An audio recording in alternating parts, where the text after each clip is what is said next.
গতকাল রবিবার ভয়াবহ আগুনে বাড়ি সহ পুড়ল আসবাবপত্র। ঘটনাটি ঘটেছে দমকল ব্লকের 11 নম্বর মধুরকুল গ্রাম পঞ্চায়েত এলাকার মুরারিপুর গ্রামের আলী হোসেন মণ্ডল ও চানমন বেওয়া নামের এক মহিলার তালতলা পাড়া এলাকায়। সকাল 10টার দিকে রান্না করছিলেন, হঠাৎ করে আগুন লেগে যায় রান্নার ঘরে। তখন এই সঙ্গে সঙ্গে মহিলা চিৎকার শুরু করে। তারপরে গ্রামের লোকজন ছুটে গিয়ে আগুন নেভানোর কাজ করে। আগুনে ঘর পোড়ার খবর পেয়ে সঙ্গে সঙ্গে ঘটনাস্থলে গ্রাম পঞ্চায়েত প্রধান শামসুজ্জাহা মণ্ডল গিয়ে ক্ষতিগ্রস্ত পরিবারের সঙ্গে কথা বলেন এবং নগদ কিছু আর্থিক অনুদান দেন এবং তাদেরকে আশ্বস্ত করেন। প্রধান সাহেবকে দেখে চাঁদমন দেওয়া কান্নায় ভেঙে পড়েন। আমার একটি বাস করায় ঘর ছিল, সেটি পুড়ে ছাই হয়ে গিয়েছে, আমি কোথায় বসবাস করব? তাই বলেন চাঁদমন দেওয়া। আপনারা দেখছেন নজরে মুর্শিদাবাদ। এটা মধুরকুল গ্রাম পঞ্চায়েতের মুরারিপুর গ্রাম। এখানে পাশাপাশি আমাদের অনেক ফ্যামিলি বাস করে।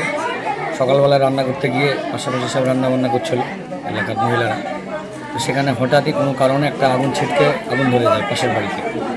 আর তখনই আগুনটা একটা বড় আকার ধারণ করে। সঙ্গে সঙ্গে স্থানীয় মানুষ এখানে উপস্থিত হয়। মহিলা থেকে আরম্ভ করে সমস্ত আমাদের দলের অনেক কর্মীরা এখানে উপস্থিত হয় এবং সর্বদলের মানুষ আসে। এসে আগুনটাকে তড়িঘড়ি নিয়ন্ত্রণ করেন, আমাকে ফোন করেন, আমি দমকলকে ফোন করি। এখানে আমি উপস্থিত হই, এসে দেখি যে না, আগুনটা নিয়ন্ত্রিত হয়েছে। আমি সঙ্গে সঙ্গে নিষেধ করি এবং এলাকাবাসী খুব দ্রুততার সহিত আগুনটাকে নিয়ন্ত্রণ করেছে এবং এদের 3টে বাড়ি পুড়ে ভস্মীভূত হয়ে গেছে, এদের অনেক ক্ষতি হয়েছে।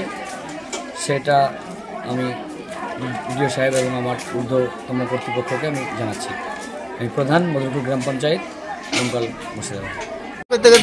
ও পানি ফুরিয়েছে, পানি আনতে গেছে, আমি রাঁধছি, ও রাঁধতে আগুন ধরে গেছে।